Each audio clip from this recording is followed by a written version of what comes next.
স্বরাষ্ট্রমন্ত্রীর পর এবার শিক্ষামন্ত্রী পরিবর্তন। এবার কে পাচ্ছে কোন মন্ত্রণালয়? দর্শক, রাজনীতি মানে এক চরম অনিশ্চয়তার খেলা। এই খেলা কখন কে ক্ষমতা একেবারে শীর্ষে ওঠেন, আবার কে কখন ছিটে পড়েন, তা কেউ আগে থেকে নির্দিষ্ট করে বলতে পারে না। বাংলাদেশ জাতীয়তাবাদী দল বা বিএনপি সরকারের সবে মাত্র 6 মাস পূর্ণ হয়েছে। একটি নতুন দেশের গড়ার ক্ষেত্রে একটি নতুন সরকারের জন্য 6 মাস খুবই বড় একটা সময় নয়। কিন্তু এই অল্প সময়ের মধ্যেই দেশে রাজনৈতিক অঙ্গনে শুরু হয়েছে এক বিশাল তোলপাড়, শুরু হয়েছে এক নতুন নাটকীয়তা। কারণ সরকারের ভেতরে এখন সবচেয়ে বড় আলোচনার বিষয় হলো মন্ত্রিসভার বিশাল রদবদল। হ্যাঁ দর্শক, ঠিকই শুনেছে, একটি মেগা রদবদল হতে যাচ্ছে মন্ত্রিসভায়। কিন্তু কারা থাকছেন এই মন্ত্রিসভায়? ইতিমধ্যে পরিবর্তন করা হয়েছে স্বরাষ্ট্র মন্ত্রণালয় থেকে। এবার কারা বাদ পড়তে যাচ্ছেন, আর নতুন করেই বা কারা ঢুকতে যাচ্ছেন এই ক্ষমতা মূল কেন্দ্রে? এই মুহূর্তে পুরো দেশের নজর এখন কেবল একটা খবরের দিকে। দর্শক, আপনারা হয়তো ভাবছেন মাত্র 6 মাসের মাথায় কেন এত বড় ধরনের রদবদল প্রয়োজন হলো?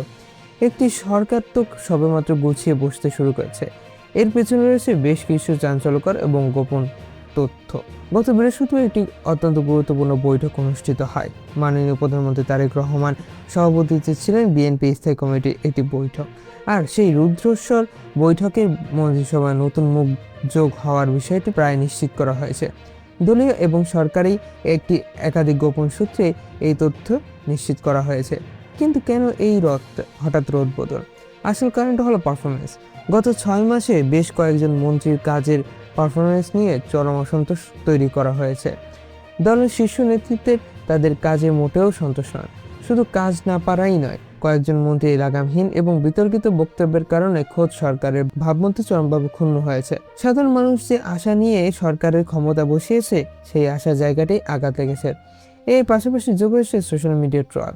বর্তমান সময়ে সামাজিক যোগাযোগ মাধ্যম অত্যন্ত শক্তিশালী একটি হাতিয়ার। সেখানে সরকারের একজন মন্ত্রীর ব্যক্তিগত কর্মকাণ্ড এবং উল্টাপাল্টা বক্তব্য নিয়ে রীতিমতো হাসাহাসি হচ্ছে। বিশেষ করে ঢাকার একজন প্রভাবশালী মন্ত্রী এবং উত্তরাঞ্চলের 2 জন প্রতিমন্ত্রীর কর্মকাণ্ড নিয়ে নেতিবাচক আলোচনা এখন সবার মুখে। একটি নতুন সরকার যাদের কাছে মানুষের পাহাড় সমান প্রত্যাশা, তারা কোনোভাবে এমন বিতর্কিত মানুষের কাঁধে ভর করে চলতে পারে না। এইসব কারণে সংশ্লিষ্ট মন্ত্রীদের ব্যাপারে প্রধানমন্ত্রী তারেক রহমান কঠোর সিদ্ধান্ত নিতে যাচ্ছেন। আর সেই কঠোর সিদ্ধান্তে প্রথম বলি হতে যাচ্ছে দেশে বেশ কয়েকজন হেভিওয়েট মন্ত্রী।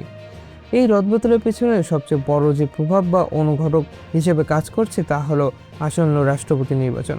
আপনারা জানেন, রাষ্ট্রপতি পদে মির্জা ফখরুল ইসলাম আলমগীর মনোনয়ন প্রায় নিশ্চিত হয়ে গিয়েছে। তিনি যদি দেশের রাষ্ট্রপতি হিসেবে শপথ গ্রহণ করেন, তাহলে তার হাতে থাকা বর্তমান মন্ত্রণালয়টি শূন্য হয়ে যাবে। মির্জা ফখরুল ইসলামের বর্তমান স্থানীয় সরকার, পল্লী উন্নয়ন এবং সমবায় মন্ত্রণালয়ের মতো গুরুত্বপূর্ণ একটি বিশাল মন্ত্রণালয়ের দায়িত্ব রয়েছেন। তিনি বঙ্গভবনে চলে গেলে এই বিশাল মন্ত্রণালয় হালকে ধরবেন? এই প্রশ্নটি এখন রাজনীতি মাঠে সবচেয়ে বড় আলোচনার বিষয়। আর এখান থেকেই শুরু হয়েছে আসল চমক। রাজনৈতিক মহলে অত্যন্ত জোরালো গুঞ্জন রয়েছে যে বর্তমান স্বরাষ্ট্রমন্ত্রী সালাউদ্দিন আহমেদ থেকে এই স্থানীয় সরকার মন্ত্রণালয়ে বদলি করা হতে পারে। সালাউদ্দিন আহমেদ দলের অত্যন্ত বর্ষণীয় এবং পরীক্ষিত একজন নেতা। তাকে স্থানীয় সরকার মন্ত্রণালয়ের মতো বড় জায়গায় বসানো হলে সরকারের কাজের গতি অনেকটাই বাড়বে বলে মনে করছেন অনেক বিশ্লেষকরা। কিন্তু এখানে তৈরি হয়েছে আর একটি বিশাল সমীকরণ। সালাউদ্দিন আহমেদ চৌধুরী সত্যি স্থানীয় সরকার মন্ত্রণালয়ে চলে যান, তাহলে স্বরাষ্ট্র মন্ত্রণালয়ের মতো সবচেয়ে স্পর্শকাতর এবং ক্ষমতার মূল কেন্দ্রে কে আসছেন? আর এখানেই থেকেই শহীদুদ্দিন চৌধুরী এনির কথা চলে আসছে, আর এটি প্রায় নিশ্চিত। দর্শক, শুধু স্বরাষ্ট্র বা স্থানীয় সরকার মন্ত্রণালয় রদবদলে এই বিশাল ধাক্কা লাগতে যাচ্ছে শিক্ষা মন্ত্রণালয়। বর্তমানে শিক্ষামন্ত্রী এহসানুল হক মিনার, যার কাজের ধরন এবং দক্ষতা নিয়ে সবাই জানেন। কিন্তু গুঞ্জন উঠেছে এবার হয়তো তার দায়িত্ব বিশাল পরিবর্তন আসতে যাচ্ছে।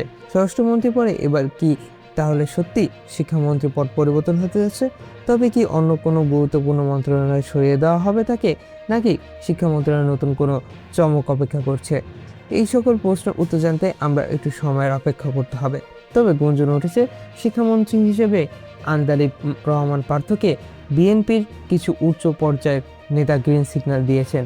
ইতিমধ্যে আন্দালিব রহমান পার্থ তারেক রহমানের অনেক বেশি আস্থাভাজন হয়ে পড়েছেন। সুতরাং এবার যে তিনি একটা মন্ত্রিত্ব পাবেন, এই বিষয়টি প্রায় চূড়ান্ত, যদি বিএনপি সরকার এখন পর্যন্ত সরকারিভাবে কোনো ঘোষণা প্রদান করেননি। অন্যদিকে যোগাযোগ খাতেও আসতে পারে একটি মেগা পরিবর্তন। বর্তমানে মন্ত্রিসভা সড়ক পরিবহন এবং সেতু, রেলপথ এবং নৌ পরিবহন মন্ত্রণালয়ের মতো 3টি বিশাল দপ্তর দায়িত্ব একাই সামলাচ্ছেন মন্ত্রী রবিউল আলম। একজন মানুষের পক্ষে এতগুলো বড় খাত উন্নয়ন একইভাবে পরিচালনা করা রীতিমতো অসম্ভব। তাই যোগাযোগ ব্যবস্থা গতি আনতে তার দায়িত্ব বন্টন করে দেওয়া হতে পারে। তাই মন্ত্রণালয়গুলো এই যুক্ত হতে পারে নতুন একাধিক প্রতিমন্ত্রী। এখন সবচেয়ে বড় প্রশ্ন হলো, মন্ত্রিসভা থেকে যারা বাদ পড়বেন তাদের জায়গায় নতুন কারা ঢুকছেন।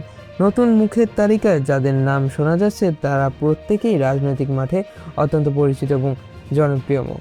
সবচেয়ে বড় চমক হিসেবে আসতে পারে জোটের মিত্র দলের নেতারা। বাংলাদেশ জাতীয় পার্টি বা বিজেপি চেয়ারম্যান আন্দালিব রহমান পার্থের নাম এই তালিকার সবচেয়ে উপরে রয়েছে। তরুণ প্রজন্মের কাছে তার নাম আকাশচুম্বী জনপ্রিয়তা। যৌক্তিক কথা বলার কারণে যে ধরন আর এটি দেখেই তাকে কাজে লাগাতে চাইছে বর্তমান সরকার। যদি তিনি বর্তমানে অনেকটাই বিতর্কিত রয়েছেন। টেকনোক্রেট কোঠায় মন্ত্রী হওয়ার জোরালো দৌড়ে রয়েছেন BNP vice chairman doctor Asaduzzaman Ripon. মিত্রদলের আরেক হেভিওয়েট নাগরিক ঐক্য সভাপতি মাসুদুর রহমান মান্নাকেও টেকনোক্রেট কোঠায় মন্ত্রী করার আলোচনা চলেছে। মানার মতো একজন অভিজ্ঞ এবং বাগ্মী নেতা মন্ত্রিসভায় থাকলে সরকারের রাজনৈতিক অবস্থান এবং আরও শক্তিশালী হবে বলে মনে করছে বিশ্লেষকরা। এই রদবদলের সবচেয়ে আবেগঘন একটি দিক হলো বঞ্চিত নেতাদের মূল্যায়ন। বিগত ফ্যাসিবাদী সরকারের আমলে যারা সবচেয়ে বেশি জুলুম সহ্য করেছে, যারা দিনের পর দিন রাস্তা মার খেয়েছেন, মাসের পর মাস জেল খেটেছেন, কিন্তু নতুন সরকারের কোনো প্রকার পদ পাননি, এবার তাদের দিকে নজর দিচ্ছে দলের হাইকমান্ড। বঞ্চিত নেতাদের মধ্যে যাদের নাম সবচেয়ে বেশি উচ্চারিত হচ্ছে তারা হলেন স্থানীয় কমিটির সদস্য ডক্টর আব্দুল মঈন খান, দলের ভাইস চেয়ারম্যান শামসুজ্জামান, চেয়ারপারসন উপদেষ্টা মোয়াজ্জেম হোসেন আলাল এবং যুগ্ম সচিব হাবিবুন্নিব খান সোহেল। এই নেতারা দলের চরম দুঃসময় কখনো হাল ছাড়েননি। তাই তাদের সেই ঘাম আর ত্যাগের মূল্যায়ন হিসেবে তাদের এবার মন্ত্রিসভায় দেখতে পাওয়া যেতে পারে। দর্শক, রদবদলে আলোচনা এবং আন্তর্জাতিক চায়ের আড্ডায় প্রতিটি ড্রেসিং রুমে মানুষের আগ্রহের কোনো কমতি নেই। কিন্তু একটি কথা আমাদের ভুলে গেলে চলবে না, রাজনৈতিক অঙ্গনে যতই আলোচনা গুঞ্জন সম্ভাবনা থাকুক না কেন, চূড়ান্ত সিদ্ধান্ত এখনো হয়নি। কারণ মন্ত্রিসভা কে থাকবে, কে বাদ পড়বে আর কে নতুন শপথ গ্রহণ করবেন তা চূড়ান্ত এবং শেষ সিদ্ধান্তটি নেবে প্রধানমন্ত্রী তারেক রহমান। আর এই একটি স্বাক্ষরে পাল্টে যাবে দেশের পুরো রাজনৈতিক সমীকরণ। তিনি কি গুরুত্বপূর্ণ মন্ত্রণালয়ের নেতৃত্ব সত্যিই বদলে দেবেন, নাকি শেষ মুহূর্তে পুরো হিসাবটা পাল্টে দিয়ে নতুন কোনো চমক নিয়ে হাজির হবেন? দর্শক, শিক্ষামন্ত্রী হিসেবে আন্দালিব পার্থকে আপনারা কি বেছে নিতে চেয়েছেন? কমেন্ট বক্সে জানিয়ে দেবেন আপনার মূল্যবান মতামতটি। আর আপনারা যদি আমাদের চ্যানেলে নতুন দর্শক হয়ে থাকেন তাহলে এখনই সাবস্ক্রাইব করে পাশে থাকা বেল আইকনটি বাজিয়ে দিন। দেখা হচ্ছে নতুন কোনো রাজনৈতিক বিশ্লেষণ ভিডিওতে। তবে ভালো থাকবেন, সুস্থ থাকবেন। আল্লাহ হাফেজ। আসসালামু আলাইকুম ওয়া রাহমাতুল্লাহি ওয়া বারাকাতুহু।